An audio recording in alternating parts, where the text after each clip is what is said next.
Namaskar, I'm Suruchi Das and you're watching Rhythm News.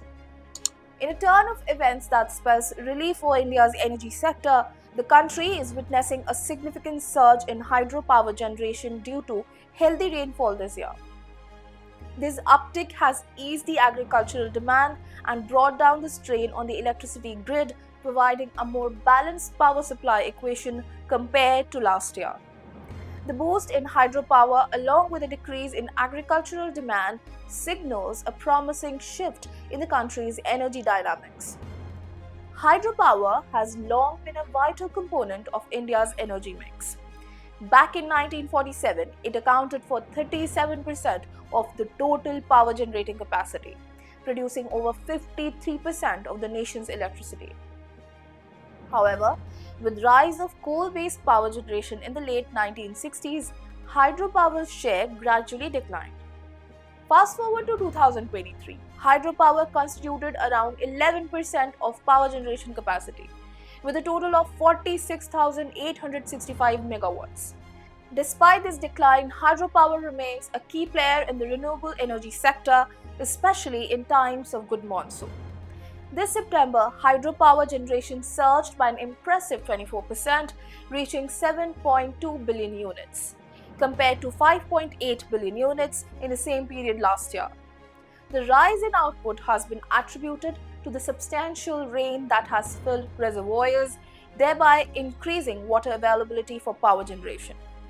This surge comes as a significant relief, especially considering that last year, hydropower generation was down by 17% due to water scarcity and flood impacts in Northeast and Himachal Pradesh. The impact of this rainfall extends beyond just hydropower. Typically, during August and September, agricultural demand spikes as farmers rely heavily on groundwater pumping to irrigate their fields. However, this year's ample rainfall has reduced the need for such intensive pumping, leading to a decrease in overall power demand. In the first 9 days of September, power demand fell by 7% year-on-year from 44.5 billion units to 41.2 billion units, while peak demand dropped by 12% to 209 gigawatts, according to the National Load Dispatch Center.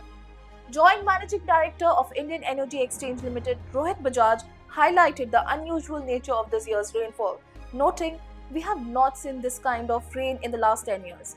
This unprecedented weather pattern has not only alleviated the stress on the grid but also led to a drop in the spot power prices. Market clearing prices on the IEX have seen significant reductions, with many days registering prices below Rs 3 per unit, offering distribution companies an opportunity to purchase cheaper power." The reduced demand, coupled with surge in renewable energy generation, has also led to a decrease in coal-fired power generation, which fell by 3% year-on-year in August. The share of hydro, wind, and solar generation in September has jumped to 32% from 25% last year, underscoring the growing importance of renewable energy sources in India's power mix. Looking forward, experts like Vikram Reddy V of ICRA anticipate that while demand growth might moderate in immediate term due to this base effect, it is expected to pick up again from November onwards, coinciding with an anticipated rise in GDP growth in the second half of the year. The combination of healthy rainfall increased by hydropower output and decreased agricultural demand has provided a much needed respite for India's power grid. As the Kharif season draws to a close, the energy sector is likely to face a more manageable situation, with renewable energy playing a pivotal role in ensuring a balanced and sustainable power supply. Jai Hind.